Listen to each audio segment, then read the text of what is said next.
fourth match of IPL 2021, Rajasthan Royals versus Punjab Kings. Here we have our top fantasy picks. We have analyst fantasy Gully, Babashish Nanda. Who are your top fantasy picks?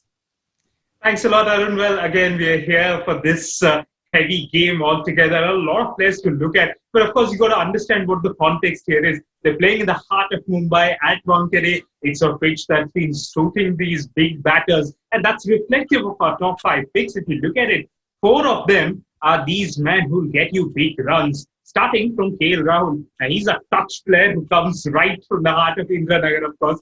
On the contrary to what I've been hearing from that place. He comes in with a fantasy rating of 10 out of 10. That is magnificent. He's someone that you should watch out for in this entire tournament. Followed by the two Englishmen. I mean, they've been phenomenal in white ball cricket for England. And you hope that they continue to do the good work for Rajasthan. Of course, Stokes comes in with a lot of average fantasy points, over 50 that is, followed by Butler, who's there, right up there. And then, of course, right at number 4, the man himself, the universe boss. He's someone Punjab kept him hungry, really hungry in the last season, and then he came really good, followed by Mohammad Shami, the comeback speedster. Okay, one interesting thing to notice here is that Mohammad Shami is also there despite low fantasy rating. What is the reason?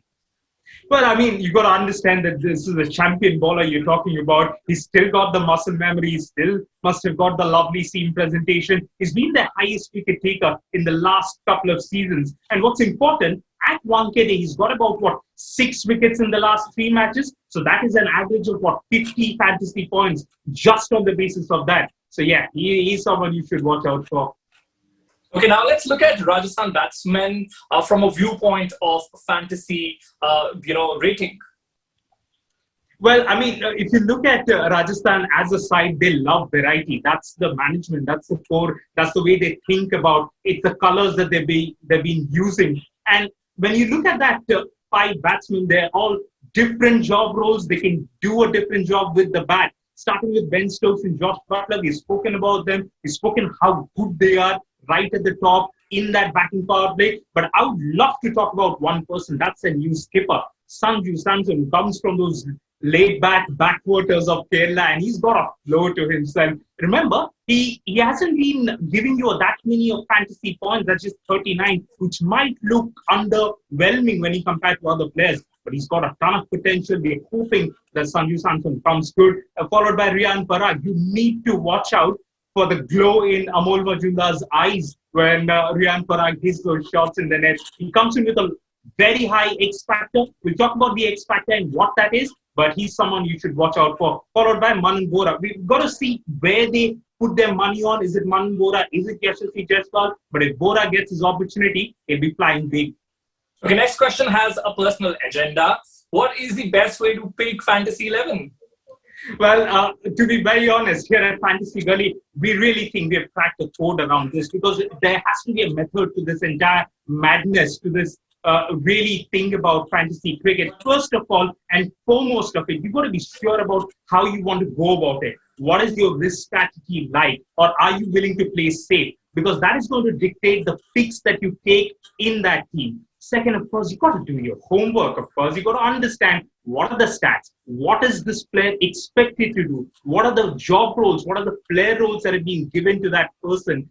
Secondly, because the world that we are living in right now is very dynamic, so you've got to understand what is happening in the moment. You've got to understand who's fit, who's unfit. So all that you've got to take in consideration. And of course, because I said it's the start of the tournament, start of any tournament, teams are looking to build their team. So you've got to understand that you get the teams, you get the updated teams right at the toss. So you can either go to NDTV or Fantasy Gully and check the updated lineup once the toss happens. Of course, the last thing, you've got to maximize that budget of 100 credits. Those are some handy tips. I see a fish in your background, but I want to talk about dark horses. Let's talk about them. Well, that's actually fantasy. That's the animated fantasy, and hopefully we'll get them on TV as well. Okay, let's talk about dark horses. Any viewpoint there? Absolutely, absolutely. In a tournament like IPL, it's very easy to just look at the big names and understand that's about it, but not to be. Such is the composition, such is the talent pool here. Someone like Rahul Tewatia, someone like Jadev Unadkat, who are in that Rajasthan setup. People really don't mention them a lot of times. Rahul Tewatia, he gets sort of overshadowed in the likes of Ben Stokes, but he's someone you should watch out for. As far as Punjab is concerned, well, someone like a Shah Rukh Khan, we've heard a lot about him in the domestic cricket. Who knows who he just gets to the big stage and he puts it on fire. Of course, so will he be the King Khan of the cricket is what we have to discover. Thank you so very much, Babash. It was lovely talking to you. So that's all we had for this video. It's a goodbye from my side. I'm Arun Singh, signing off.